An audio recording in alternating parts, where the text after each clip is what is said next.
Hi neighbors, my name is Hannah. Welcome back to my channel Pretty Hippie Me, and you are getting a Whatever Wednesday video this week because I have some things to talk about. This is going to be a more serious video. I hesitate to call it a drama video because this is a lot larger than drama in my opinion, but there are going to be themes regarding sexual assault. Consider that your trigger warning, everybody. So if that's not something that you want to hear about, God bless, go ahead, have a good day. You don't have to watch this. So here's what's up. So this is not new news that I'm breaking or anything. There's been a lot going on about David Dobrik and the Vlog Squad, and specifically two instances that have come back up in recent weeks regarding Seth from the Vlog Squad and a prank that was played on him that really was a sexual assault. And then in a similar time period, or maybe like a year later, because I think it was like 2019 when this happened, an instance of Dom, who's now known as Dirty Dom from the Vlog Squad, committing an essay against a young lady who they invited to their house with her friends. Hi, so I filmed this video on the morning of March 22nd, Monday. Later on that day, David Dobrik put out a second longer apology in the range of somewhere between 7 and 8 minutes long. I wanted to quickly acknowledge and address it before I get into the rest of this video because I don't really think that it invalidates or changes anything that I would say in this video anyways. So I'm still going to put out this video, but I just want you to know that I know that you know that he has made a second apology video. Basically, my thoughts on it. First of all, it's a little too late, you know? I'm glad that he did it. It was better. It kind of seemed more sincere, but honestly, to me, he seemed more scared than necessarily genuinely emotional and genuinely moved in that way. Because I know he cried a little bit. It was definitely better than the last apology. And I really hope that he means it. And he is the only one who knows if he really means it. However, what I can say is that it really sucks that it had to get to the point of him getting backed up against a wall before he would say a real legitimate apology. It really, really sucks. And it's a very poignant reflection on their character. The fact that David Dobrik and Jeff Wittek and all of these white men in power are totally fine with ignoring stuff and sweeping it under the rug and avoiding it and diverting and distracting and deflecting and all of these, everything they can do except for apologizing until they start to lose money, until their wallet starts to get impacted, until they start losing brand deals and sponsorships. Then they'll come forward with the apology that we've always wanted and deserved the whole time. Then they're ready to please us so they can get their wallet back. It sucks because it just seems like they're not doing it because it's the right thing to do. They're doing it because, like I said, they're scared and they just don't want to lose their money. Only David Dobrik knows if his apology was truly sincere, but with that context around his apology, it kind of takes sincere points away, in my opinion. So yeah, the timing and the context definitely points to money being the motivation for why David is making this apology. And when I say apology, by the way, he's still really heavily pointing fingers at Dom, and so is Jeff Wittek, for the essay that is discussed in the Insider article that just came out, without taking any accountability or responsibility for the fact that Dom wouldn't have been able to do that if they had not been there as a bystander, Jeff, and basically creating and encouraging it happening, David, for the sake of the vlog. That accountability and responsibility has not been taken by either of them to the extent that it should, in my opinion. And finally, this is a comment on the whole situation and all of the commentary going on around the situation. I keep hearing people talking about the essay with Dom and the Insider article and the situation with Jason and Seth. Everybody keeps talking about it like bits. And I know that in the moment, if it had just been a funny haha sketch that they were doing and it was a skit and it was cute and it was done for the video, that's a bit. However, an essay is not a bit. And it makes my skin crawl every time somebody either in the Vlog Squad or talking about the Vlog Squad and about this whole situation refers to people's essays as bits. It grosses me out to hear them call it a bit that went wrong. You know, it's not a bit. It's somebody's life. It's somebody's trauma. Come on. So yeah, that's my response to David's apology. We're gonna get into the rest of the video because, like I said, David's apology doesn't really discredit most of what I have coming up to say in this video. And I hope that you enjoy as much as we can because this is a really serious topic. All right, bye. I know that I'm not a drama channel. I don't tend to do a lot of like drama related videos. And again, I don't consider this drama, but that's the easiest word I can think of to talk about it. Just like with the Amanda Ensing video that I did, I'm allowing myself to speak up when I think that there's an idea or a perspective that's kind of missing from the conversation.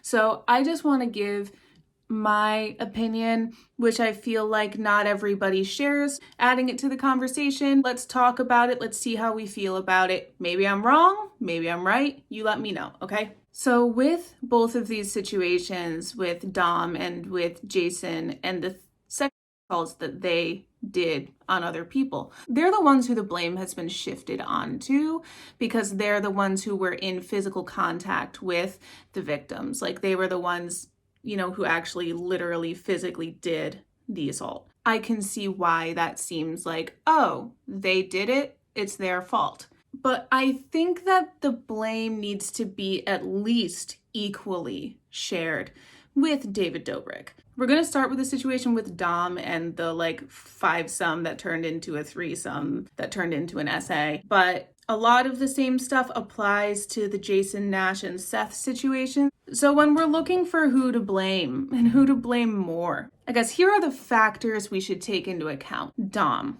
now known as Dirty Dom, has a past history of SA. He has admitted to this. He's made an apology video about it. There's videos about him touching women inappropriately in a non-consensual way multiple times. So there's that tendency within him. Also, according to the most recent Jeff Wittick video about this situation, which, you know, there's some questionable things in that video from him. But what I kind of noted was him saying that Dom was the one who put out the call on Instagram stories for like who wants to have a 5-some and like found people that way himself. And I guess he like kind of invited the situation to happen, told David about it, and suggested it as a video idea, and then it became a video idea. Not that it was always going to be a video idea. It was like suggested by Dom. Here's the thing, Dom, my dear. If you are really like set on having your first 4-some or 5-some or whatever, like do what you do in your life. I'm not here to tell you that in and of itself is right or wrong. However, what is absolutely not cool and not a good idea, and from the beginning should never have been considered a good idea, is doing that with your fans. If it's all about you and you getting to have a special experience that you've always wanted in your life, here's what you can do. Maybe hire some professional sex workers instead of trying to like find girls who will come over for free. They don't really know you. You don't know them. Because you're a famous person with fans, they want to just come meet you. And that's what the girl said. That seems to me so obvious that it would be likely that like if you're going to actually get people to come over to your house, it's not going to be to actually sleep with you. Like that's such an inappropriate question to ask publicly on Instagram stories. It kind of blows my mind. And this, just like the Amanda Ensing video, I know that I smile sometimes when I talk about stuff like this, and I don't mean to. It's like I smile because I'm angry, and there's a laughter inside me that's like, how could you possibly think that this was cool? It's like ridiculous to me. There's like a ridiculousness to it that makes me smile, but it's absolutely not funny. And it's absolutely not a prank, not a joke, not a fun thing.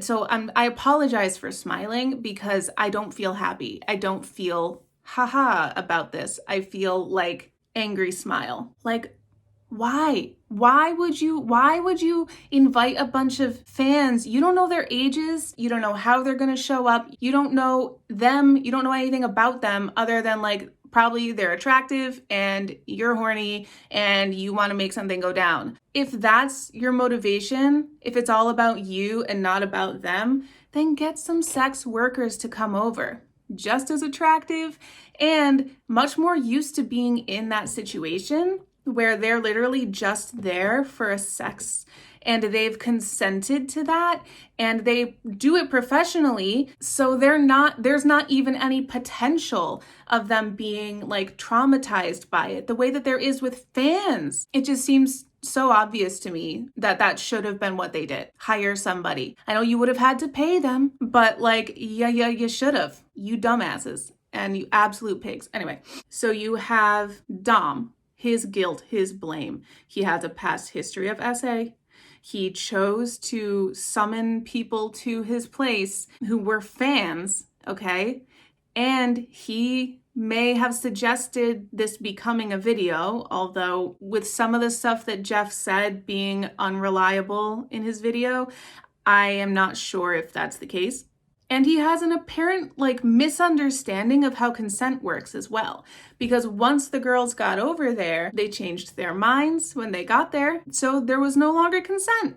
And that's okay. Getting them drunk does not equal getting their consent. We should know that. It's 2021.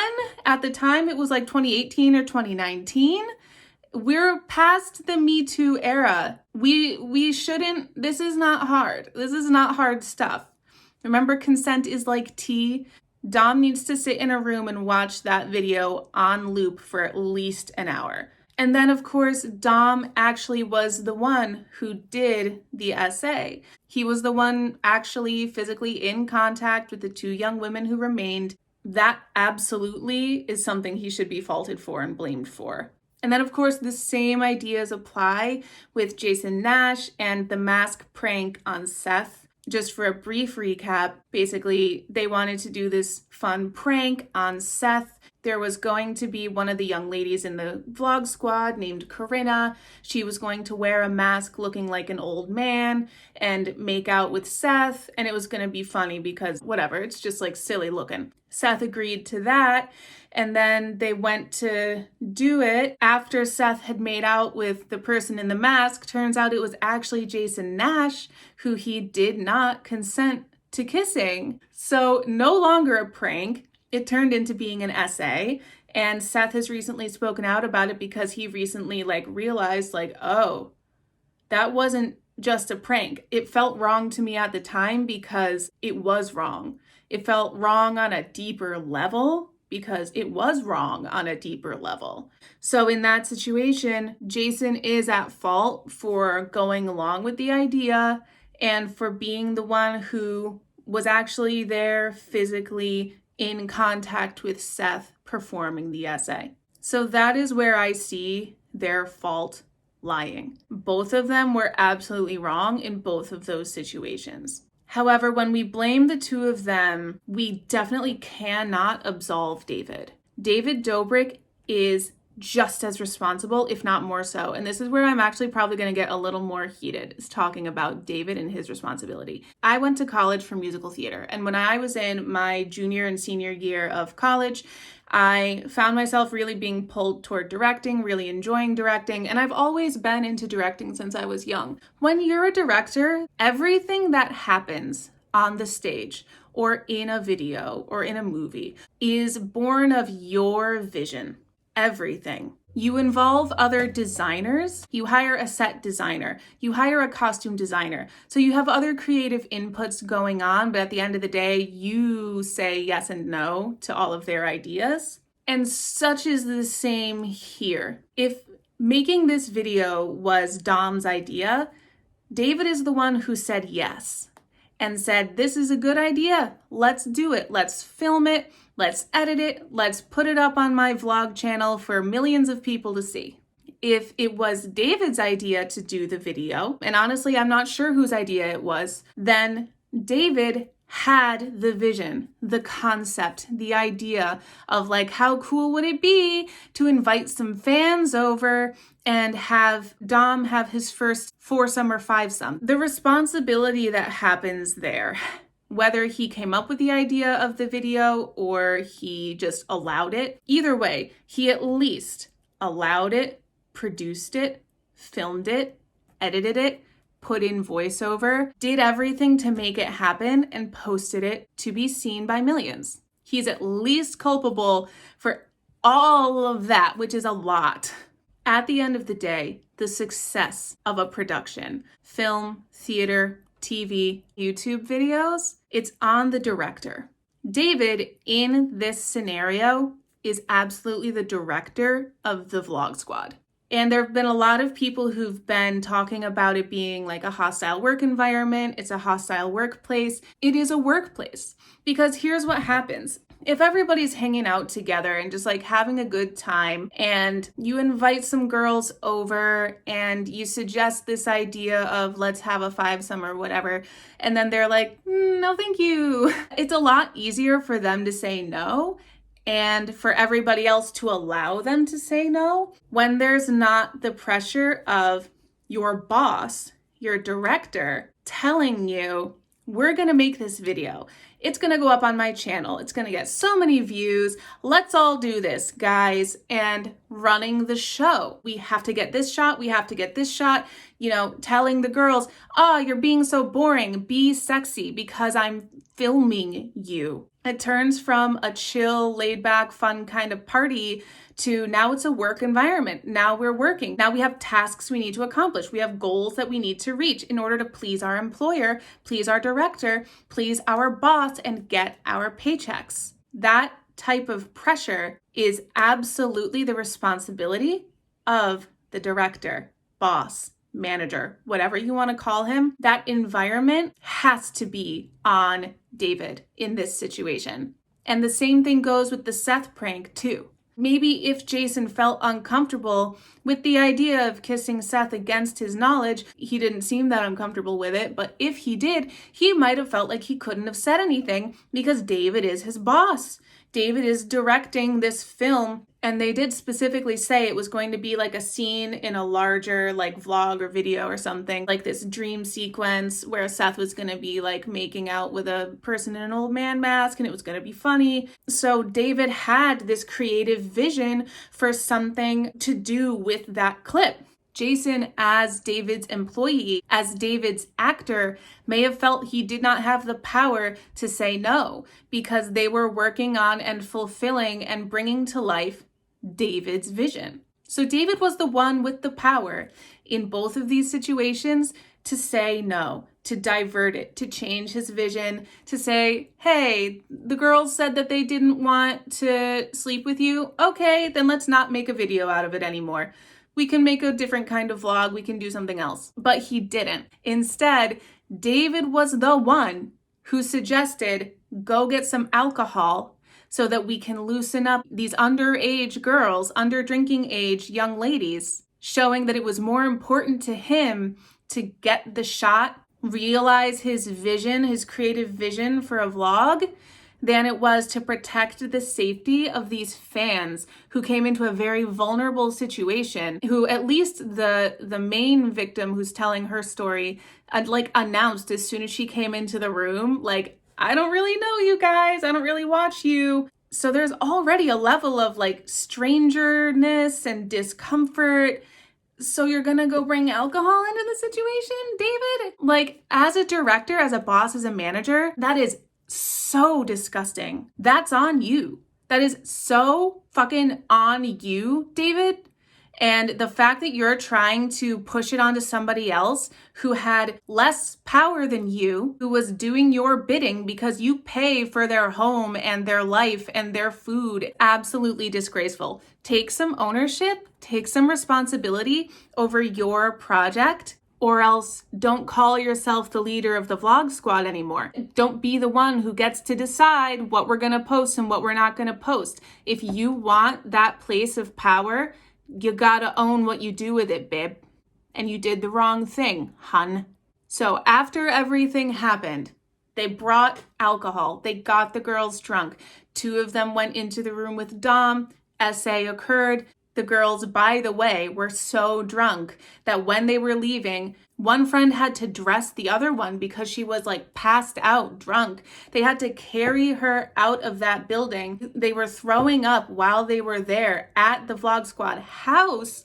There was no way that if the Vlog Squad was there and was like conscious, that they would have not known that those girls were very drunk, like dangerously drunk. Honestly, they probably should have called them an ambulance and had them brought to the hospital at that level of drunkenness. And David saw that and said, yeah, we can still post this vlog. We can make it work. I don't have to say anything to Dom like, oh, did you just have sex with those girls when they were that drunk? We don't have to talk about that. Instead, we can come back tomorrow. We can film some cut-in scenes to make it look like a happy, fun time. We don't have to have that footage of them like falling over and vomiting.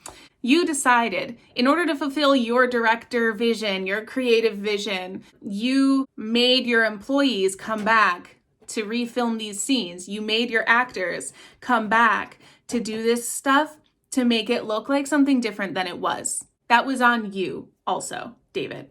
Because again, not that they can't say no, because they can, but it's such a risk. With how it sounds like the Vlog Squad ran, if you said no to David one too many times, you get kicked out. You don't get promotion anymore, and you have the potential to lose your money, your career, your home, your livelihood. So it's really hard to say no to that kind of boss. So David, knowing that he had that power over these people, put them in these situations where their morals should have told them, this is not cool. But there was that added pressure of, if I say I shouldn't do this, then am I going to lose my job? Am I going to lose my home? Am I going to lose my livelihood?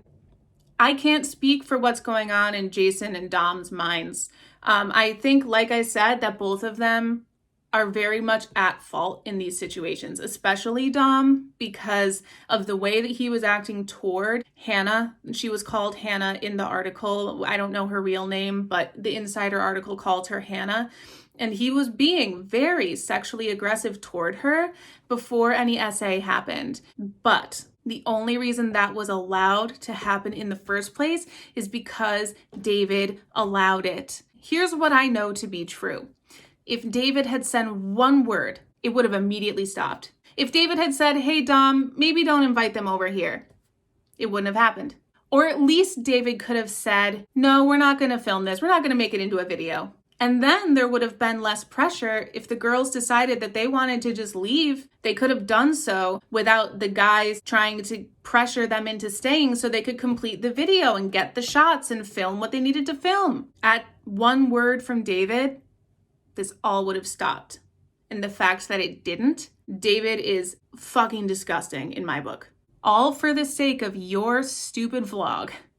You not only allowed, but created and encouraged a situation within which this sexual assault could happen, especially by ordering people to go out and bring alcohol into the situation that wasn't already in the situation. How is he going to try to deflect from that? Like, that's such an incriminating detail. Take responsibility for your shit, man. This is your shit. This is your shit, David. Own it. It's very like mob boss behavior. I hate it. Okay, so at the end of the day, my thought is like the Vlog Squad is essentially a workplace. David is essentially their boss. It went up on his channel. He did voiceovers for it, talking about how they did some like master negotiating to get the girls to comply with what they wanted to do. He knew that Dom had invited over fans, not professional sex workers or anybody, to come and try to do this experience of Dom having his baby's first fivesome for the vlog. Whether it was David's idea or Dom's idea to film it for the vlog, if it was Dom's idea, David allowed it. If it was David's idea, that's even worse. And David, by either allowing or creating the idea that this should be turned into a vlog for the channel, created a workplace atmosphere where everybody went from chilling out, relaxing mode to, okay, now we're working. Now we have to accomplish certain things. We have goals we need to reach. We have to get certain shots. We have to create this piece that our boss wants us to do. So in my opinion, David is just as responsible as Dom for what happened to those two young ladies. I don't feel comfortable saying that either of them is more responsible than the other, and especially because Dom had this particular, like, sexually aggressive personality going on with him, I'm not feeling particularly lenient toward him because of the way that he was acting toward Hannah in the story. But also, everybody who's trying to shift the blame onto Dirty Dom and away from David, absolutely not. David created this. He was not just an accomplice. He was the one telling them to do it. He was the one telling them to bring the alcohol. If you're holding somebody's livelihood in your hand and you say, I'm not going to give this to you unless you go do that nasty thing, that has to be looked at. That kind of bribery, that kind of pressure has to become wrong if it's not already. I hope there's something on the books for that. David needs to take some fucking responsibility for what happened, and we need to hold him accountable for it to at least the same level that we're holding Dom accountable. When Jaclyn Hill Cosmetics put out some crappy lipsticks full of dirt and hairs and metal and stuff, she tried to do the whole, oh, my lab messed up. I'm really disappointed in my lab, and I'm not going to use that lab anymore, trying to distance herself from her lab. We didn't allow that. We said, no, you need to make an apology because this is your name. This is your product. The same thing when James Charles put out a merch hoodie that was so similar, if not identical, to the Teddy Fresh hoodie that Ethan and Ela made for their line. He said, oh, this is something that my staff showed me and I didn't realize, and it was, trying to shift the blame onto the staff. No, James, is what we said. We held James ultimately responsible because it was his name, his brand, his channel, his merch. We have got to show at least the same energy for such a much more important thing. A young woman getting essayed, and her friend, as far as I'm concerned, her friend didn't want to be in that threesome either. She stayed to be there for the friend who Dom really wanted and to protect her, but she was not there of her own consent. She didn't want to be there either. We can't just talk about this person who was named Hannah in this. We've got to also talk about the essay against her friend who was part of that threesome. But we hold these CEOs and these faces of brands accountable because they do have control. They do have veto power. And like I said, if David had said one word, that whole situation would have stopped immediately. And he didn't. And that's disgraceful. Also, let me just say, in a workplace, in a normal workplace that acknowledges the fact that it's a workplace, instead of just oh, we're just people who live together and make vlogs, and yeah, I have veto power and I direct them and I edit them and I decide what goes up on the channel and stuff, but we're just pals hanging out. In a real workplace that acknowledges that it is a work environment, you know what happens when somebody gets injured?